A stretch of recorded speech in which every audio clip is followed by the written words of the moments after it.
Bienvenue à tous et merci de choisir MTV+ pour vous informer. Voici les titres à la une de cette édition. En Côte d'Ivoire, le gouverneur du district autonome d'Abidjan, Cissé Bakongo, intègre le dialogue à ses méthodes. Il a échangé avec les chefs Atchan dans le cadre du développement du Grand Abidjan. Sur le continent africain, un projet en faveur de l'égalité homme-femme en expérimentation au Malawi. Et puis, le climat mondial toujours aussi menacé, la température des océans plus que jamais haute. Bienvenue à tous et merci de choisir MTV+ pour vous informer. Commençons cette édition par l'actualité en Côte d'Ivoire. Le ministre ivoirien en charge de la sécurité générale, Diomandé Vagondo, a ouvert récemment un atelier de réflexion sur la sécurité transfrontalière. On en sait plus dans ce reportage signé RTI. Les espaces transfrontaliers de la sous-région ouest-africaine sont marqués par des violences, notamment les conflits entre éleveurs et agriculteurs, ou encore l'occupation des groupes armés. Cette instabilité impacte négativement les activités pastorales des zones du Sahel. L'insécurité, le terrorisme sont venus se greffer à une activité traditionnelle qui est le pastoralisme, la transhumance, ce qui complique aujourd'hui le déplacement, le mouvement des animaux de Mali vers les pays côtiers, notamment la Côte d'Ivoire, le Ghana. Cette rencontre entre les États sahéliens et le Golfe de Guinée offre un cadre de discussion et de dialogue en vue d'ébaucher des pistes de solutions pour faciliter la mobilité pastorale. La recherche de ce mécanisme est soutenue par l'Union européenne. Les financements sont utilisés justement pour organiser des activités avec les représentants des pasteurs, avec les représentants des États, les représentants des organisations régionales, justement pour trouver des solutions partagées et communes qui permettent aussi de prévenir les conflits. À l'ouverture des 48 heures de réflexion sur la thématique, quel mécanisme de coopération entre États du Sahel et du Golfe de Guinée pour une sécurisation coordonnée des espaces transfrontaliers et une gestion concertée de la mobilité pastorale.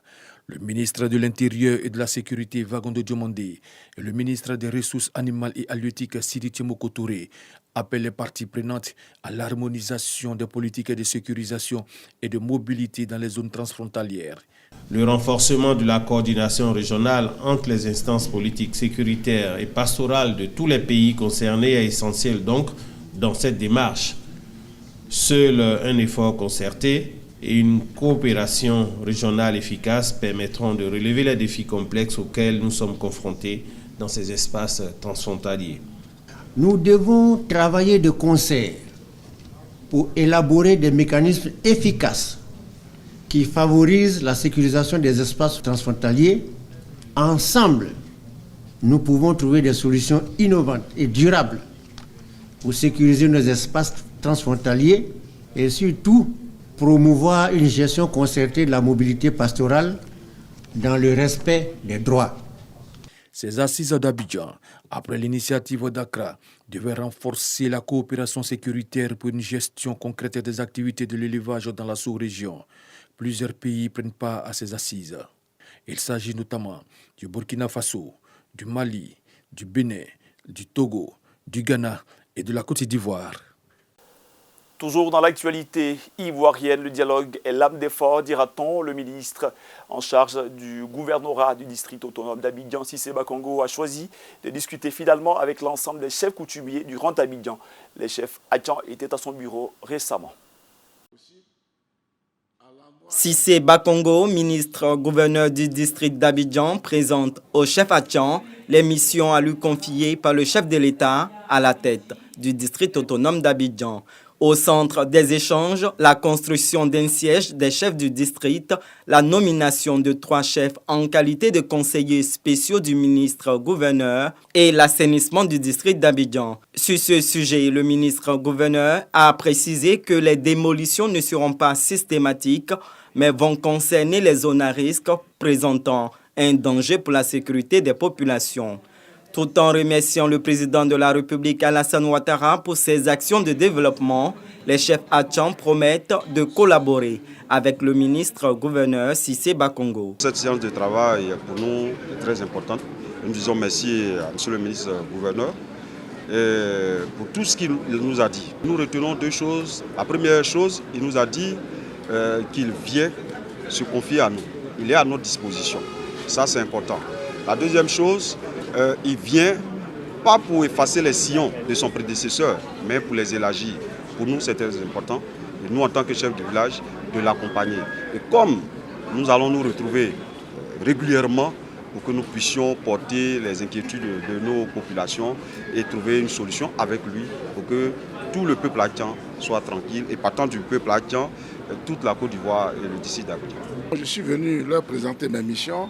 Je suis venu aussi leur donner quelques informations sur les opérations qui ont eu lieu à Abidjan depuis ma nomination, les rassurer, leur dire que l'objectif qui est visé est simple. Il s'agit d'améliorer les conditions de vie et de travail des populations du district autonome d'Abidjan. Il s'agit de donner de la visibilité à Abidjan, à ses différentes entrées.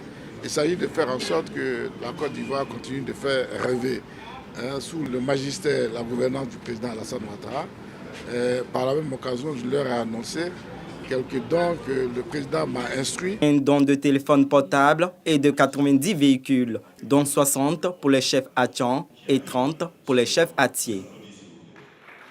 Après la Côte d'Ivoire, direction le continent africain et c'est le Malawi qui nous accueille. On parle dans ce pays d'égalité hommes-femmes dans le secteur de l'agriculture. Un projet novateur est en expérimentation.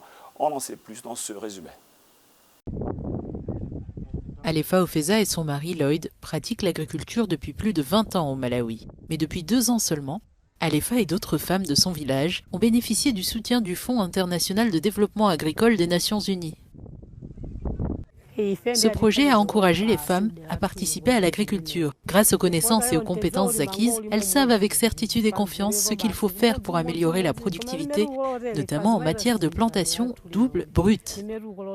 Au Malawi, les femmes sont les plus affectées par les phénomènes climatiques extrêmes comme les inondations et les sécheresses, car les normes de genre discriminatoires les empêchent d'accéder à l'éducation, au financement, à la propriété foncière et aux informations climatiques dont elles ont besoin pour s'adapter. Il était impératif pour Alefa Ofeza et les femmes de sa communauté de recevoir une formation aux nouvelles pratiques agricoles.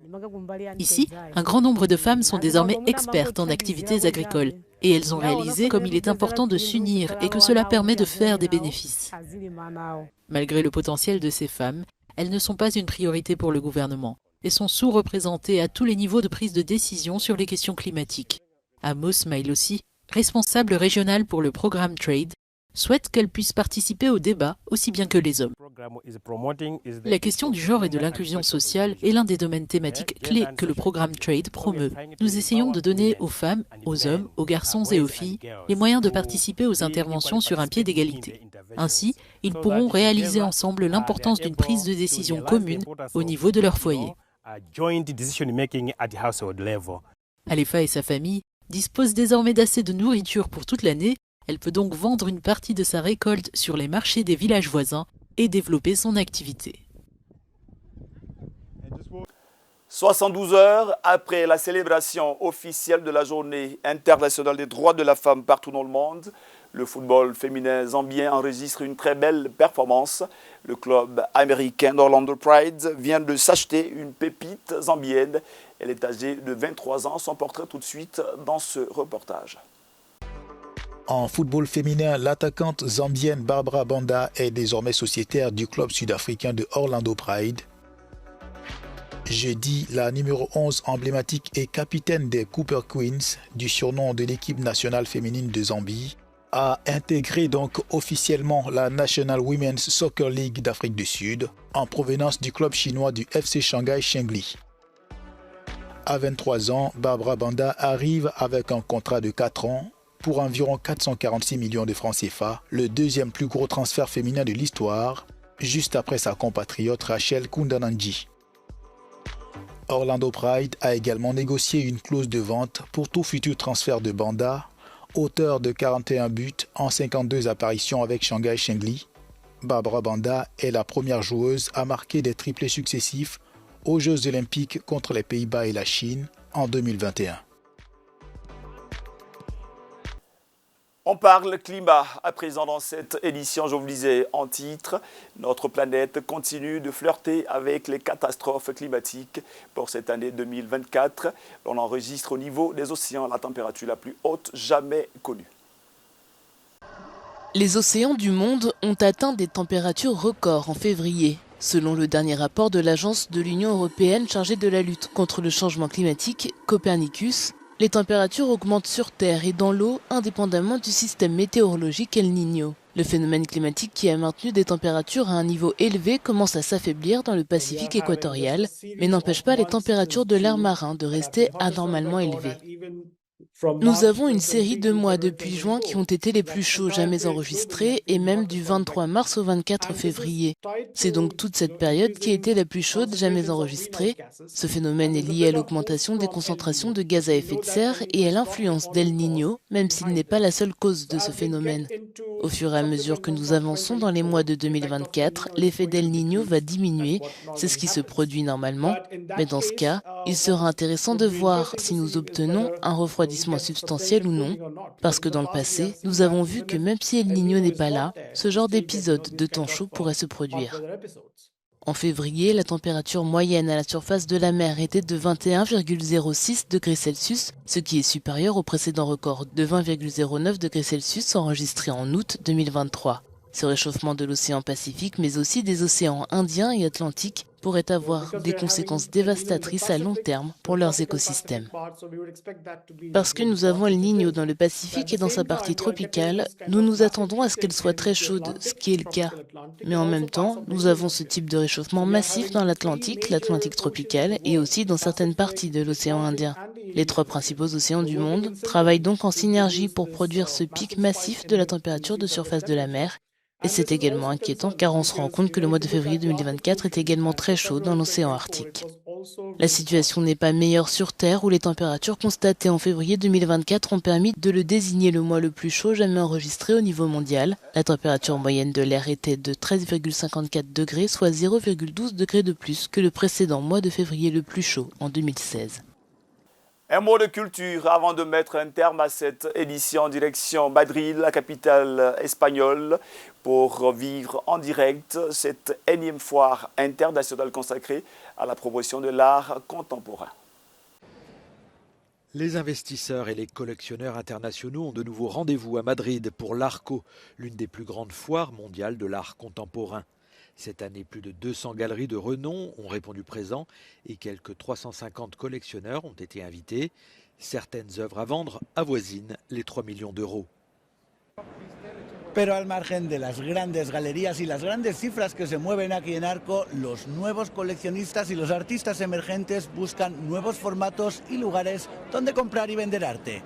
Manuel Sánchez Blanco, ingénieur de profession, vient d'acquérir cette œuvre d'Arturo Méndez. Mais il ne l'a pas fait dans une galerie, mais lors d'une vente aux enchères, via WhatsApp. No tengo acceso al mundo del arte ni a cuadros de artistas emergentes y la verdad es que es una forma de conocer obras y tener acceso a ellas de una forma más divertida, más dinámica y a veces a buen precio. L'artiste Nacho Vergara, fondateur du projet, a créé les sub-WhatsApp. Depuis, 500 personnes suivent chaque semaine des enchères sur WhatsApp. Les utilisateurs apprécient particulièrement le travail de présentation des œuvres et des artistes. Hay una persona que se dedica a seleccionarlas y trae artistas que, con cierta solvencia y con garantías. Loin des galeries conventionnelles, de nouveaux projets voient également le jour pour attirer les jeunes collectionneurs en quête d'expériences d'achat différentes. En vez de estar la gente sentada y con una actitud como muy seria, aquí la gente está de pie, está tomando un vino, una cerveza, un gin tonic y hay un ambiente mucho más desenfadado. Muchos de los coleccionistas o del público que viene a las subastas de Maza vienen interesados tanto por el arte contemporáneo que ofrecemos como por la experiencia que envuelve a todo el evento, que es la subasta. Mais quel que soit le format, l'art fait toujours son chemin. À Madrid, Jaime Velázquez pour Euronews. Et voilà, c'est ici que se referme cette édition. Ça a été un plaisir de nous inviter chez vous grâce à la magie de la télévision. Merci aux équipes de rédaction et nos collègues en régie. Ce journal a été réalisé par la pétillante Linda Tepi. Merci à vous de votre aimable fidélité. Je vous dis bonne suite de programmes sur MTV+.